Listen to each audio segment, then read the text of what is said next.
I never thought a simple roadside stop could get this terrifying.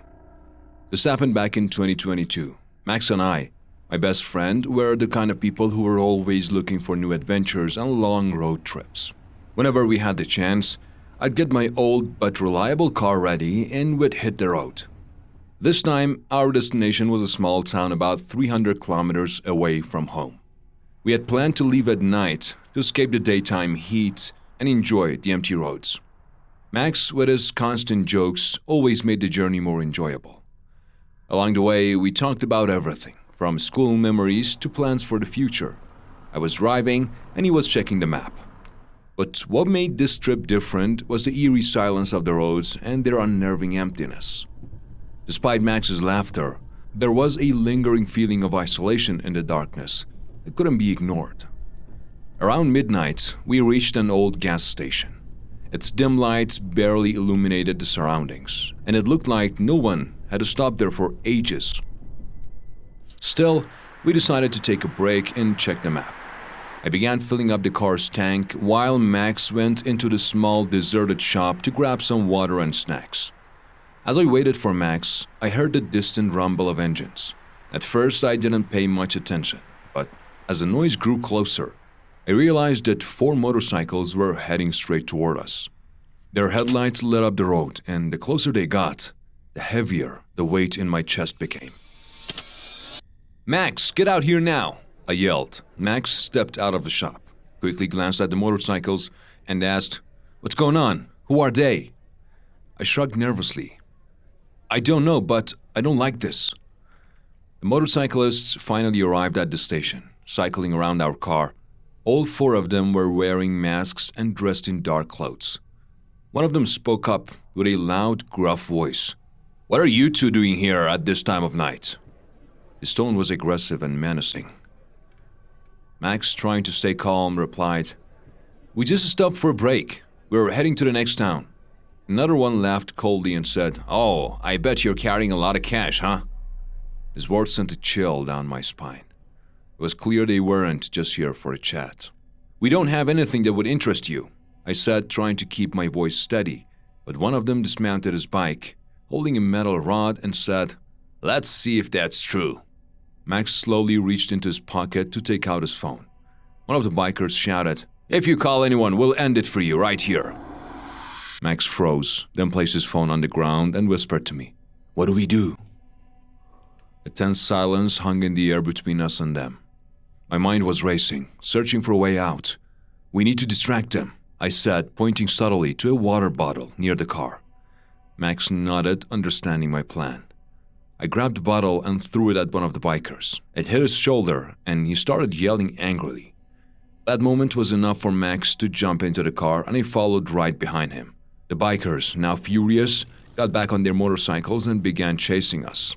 In the dark road, the roar of their engines felt like a death drum in my ears. One of them got dangerously close to our car, trying to force us off the road. I gripped the steering wheel tightly, managing to avoid the collision. "They're shooting!" Max screamed as the sound of gunfire broke the air. The back window shattered, sending shards of glass flying.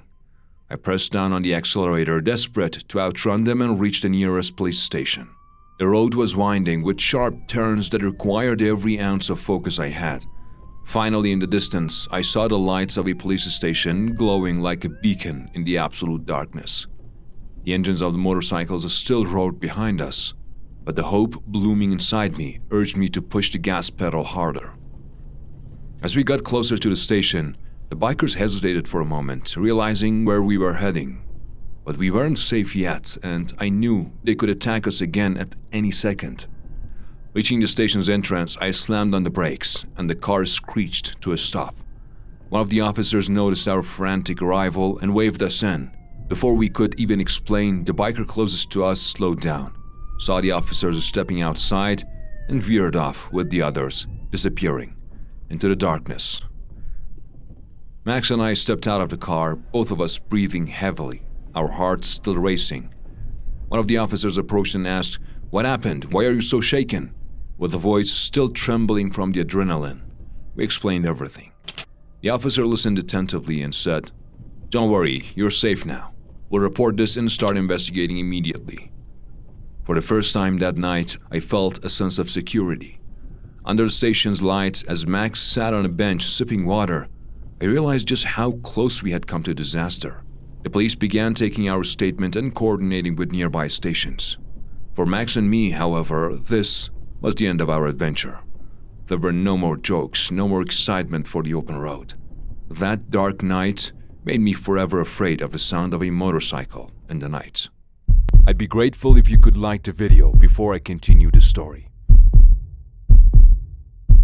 I will never forget that damn road.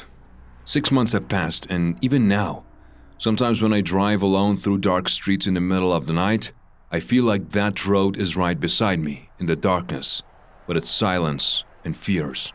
Maybe that's why these events never leave my mind.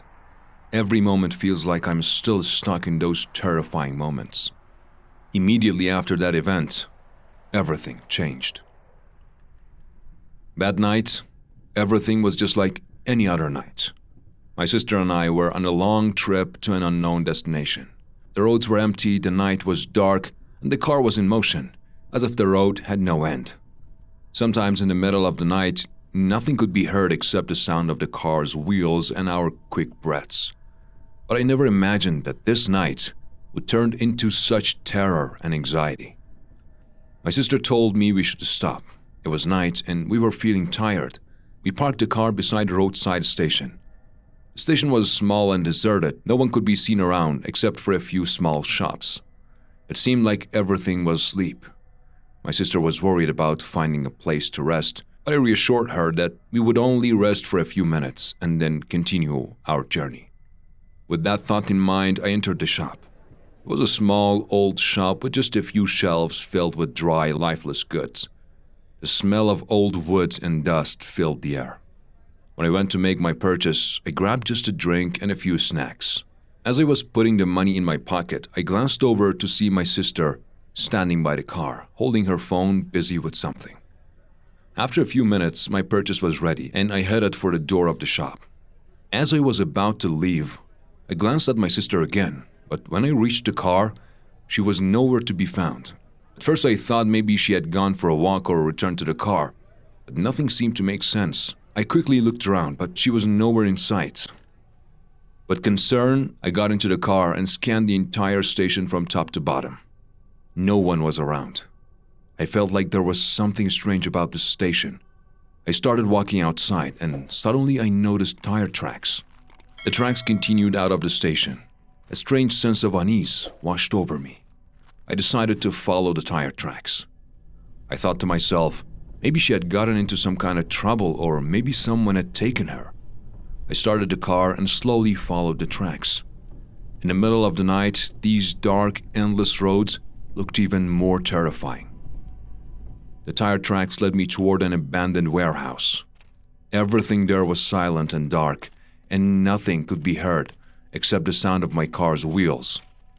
But as I got closer, I realized there was something in the darkness. A faint light shone through the broken windows. I quietly got out of the car and began walking toward the warehouse.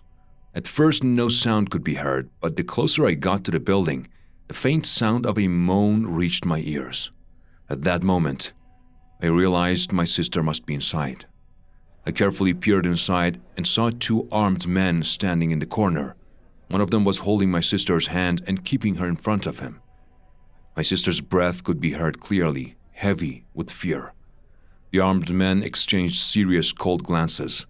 At first, I was too scared and anxious to think, but I quickly decided to act. I quietly moved toward one of the captors. My hand touched his weapon, and with all my strength, I grabbed it from him. The man, unaware of everything, screamed, but I quickly subdued him. My sister looked at me, her eyes full of fear, but when she saw that one of the captors was immobilized, she struck the other one behind his back and knocked him unconscious. My sister started to run. With all my speed and courage, I ran toward the door, pulling my sister along with me. In the dark of the night, fear gripped me, but I had to save her. As soon as we were outside the warehouse, we quickly ran to the car and hurriedly left the area. I quickly called the police and asked them to come to the location. When the police arrived at the scene, everything had changed. The warehouse was completely empty, Even the tire tracks that had led me there had disappeared. Police found no trace of the captors or the warehouse. There was nothing to investigate, and I still couldn't believe what had happened. At that moment, deep doubt arose within me. Did what I saw really happen? Was it just an accident or a hallucination? I don't know, but I feel like I will never forget that night. That damn road, that terror and anxiety, and that endless feeling in the middle of the night will never leave my mind. If you want to hear more scary stories, make sure to subscribe so we can reach 1,000 subs soon and bring you more.